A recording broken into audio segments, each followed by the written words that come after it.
Hello everyone, it's a great pleasure to be here today. I'm a postdoctoral researcher at Harvard Medical School and also at the physics department of Harvard.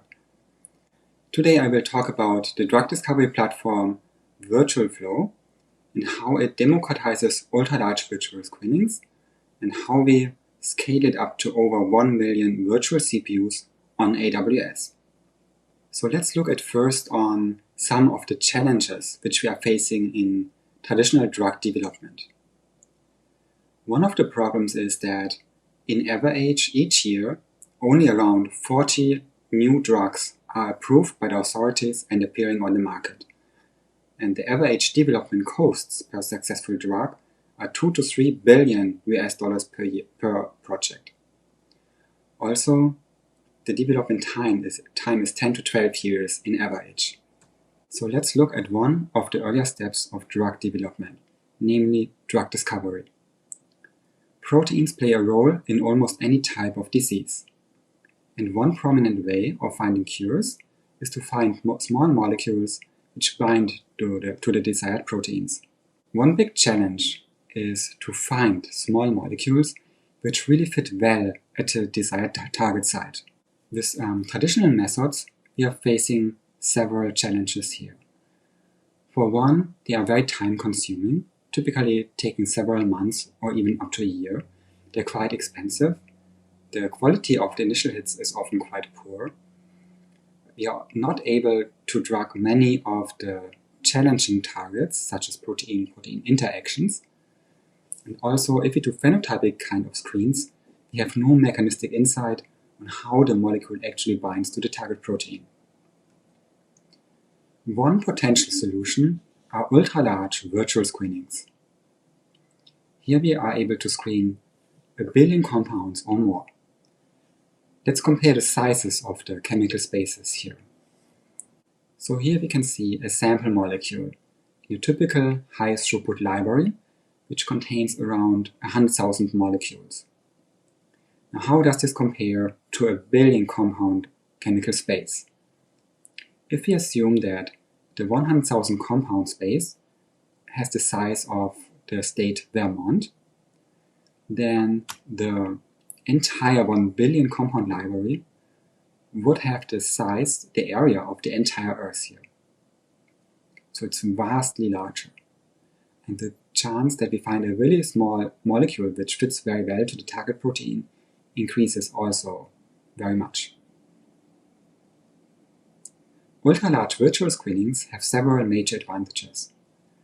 One advantage is that they can be very fast. They can be done in a matter of a few days.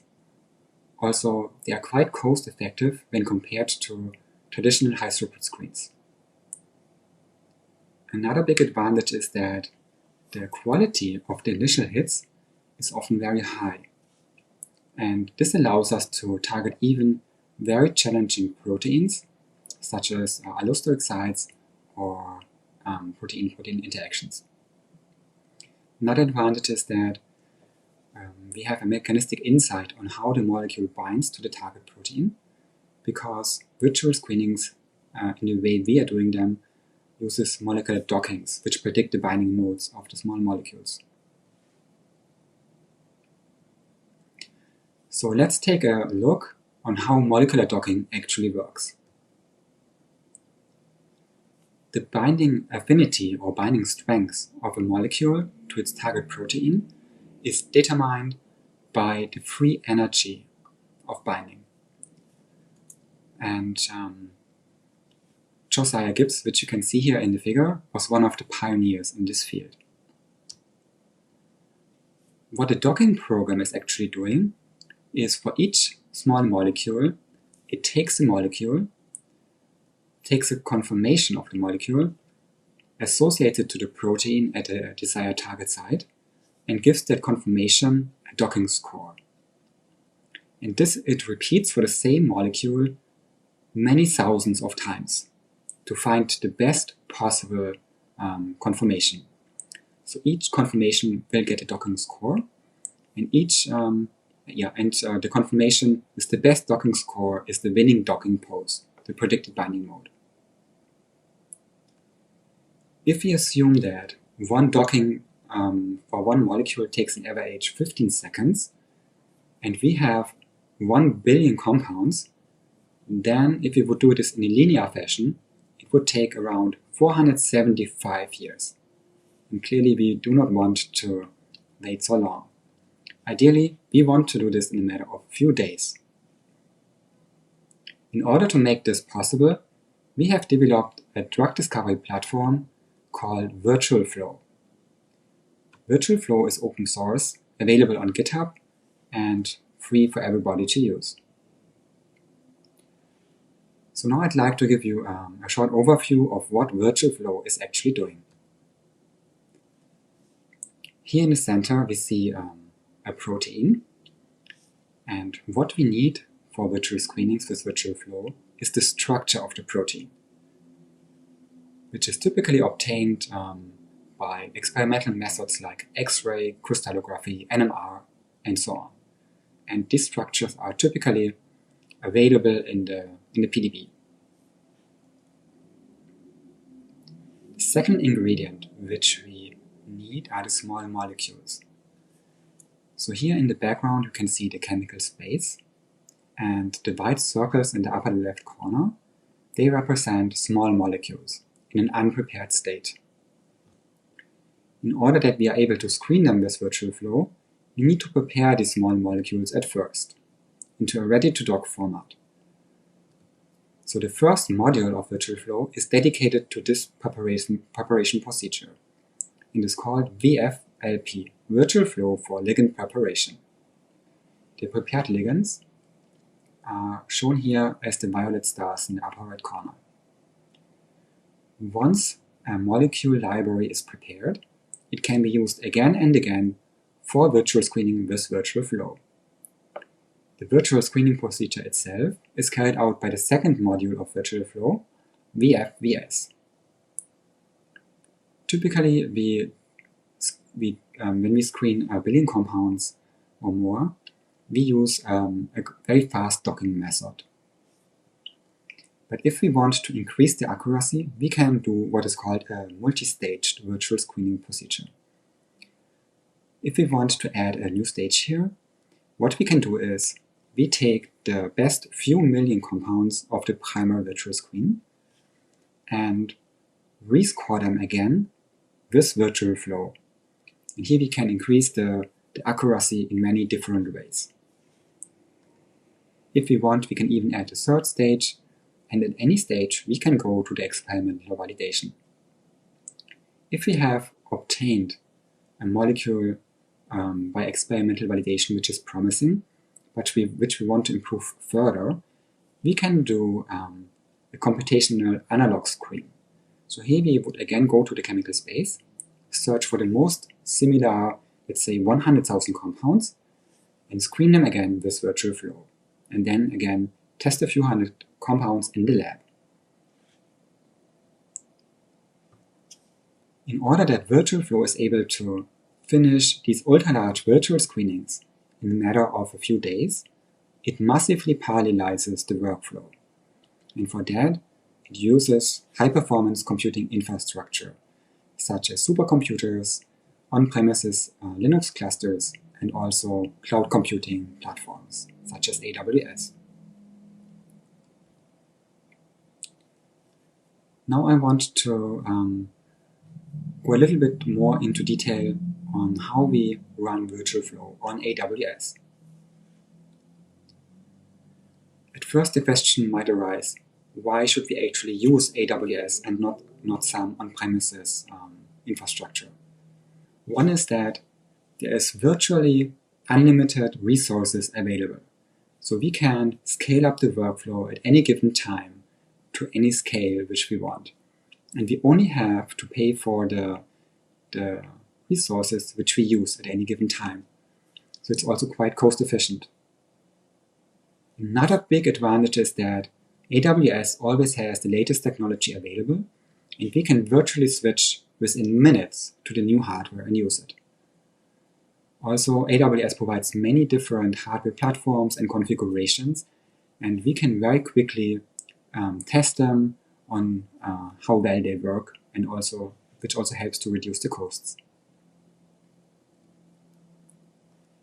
VirtualFlow was designed to run on almost any type of HPC infrastructure, and that's why it was also able to run out of the box on AWS, using parallel cluster and Lustre file system.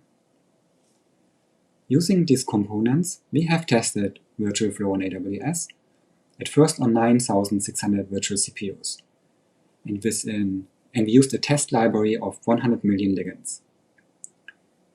Within 22 hours, we were able to complete around 8.6% of the library. We repeated the benchmark with 240,000 virtual CPUs, and within 7 hours this time, we were able to complete 71.9% of the ligand library. And this is a perfectly linear scaling behavior. Here we need to mention that the exhaustiveness setting of the docking programs was set to high compute intense because we wanted to test AWS to its limits. We did not want to stop here, but we were looking for ways on how we could substantially further scale up the workflow and maybe even reduce the costs at the same time. For that, we partnered with AWS to find a better solution. With AWS, we came up with the following architecture. We used AWS Batch instead of parallel cluster, and we used S3 storage instead of the Lustre file system. Also, we used the EC2 spot instances instead of the regular virtual machines. S3 has the advantage that it's more cost efficient, and also it has no limits regarding the throughput, basically. So we can scale up the workflow without problems. AWS Batch also has several key advantages, such as that it automatically resubmits the jobs which are reclaimed by the EC2 spot instances.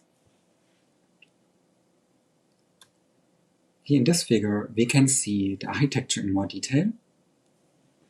So here in the center, you can see the AWS Batch Workload Manager deploying several queues. And each queue can use a different compute environment. And each compute environment can use different virtual machines and other settings. Also, each queue can use different availability zones. And all of this allows us to use a maximum amount of EC2 spot instances at any given time. Also, we used an analysis instance to which we copied over the data after the workflow for post-processing. Using this new architecture, we have tested VirtualFlow, and we were able to scale up the workflow to over 1.1 million virtual CPUs, which is a new record for VirtualFlow on any hardware platform. And this allowed us basically to finish 99.9% of the test library within approximately 2 hours. And this again is a perfectly linear scaling behavior compared to the previous benchmarks I mentioned before. And this allows us to save us a lot of time. Again, here we need to mention that the exhaustiveness setting was set to quite high. In summary, we have developed a drug discovery platform which is dedicated to ultra-large virtual screening procedures. And we have tested it on AWS, and it exhibited a perfectly linear scaling behavior. Also, we reached a new record with over 1 million virtual CPUs, and we are working at the moment with AWS on new exciting projects, so stay tuned. If you want to use VirtualFlow on AWS, the AWS account teams are available for your support, and I can just say from my own experience, their support is really amazing. Also, there is a company called Quantum Therapeutics, which uses VirtualFlow as its core technology, and which has many more exciting features available regarding VirtualFlow. And quantum therapeutics is able to partner with you if you are interested. Thank you very much for your attention.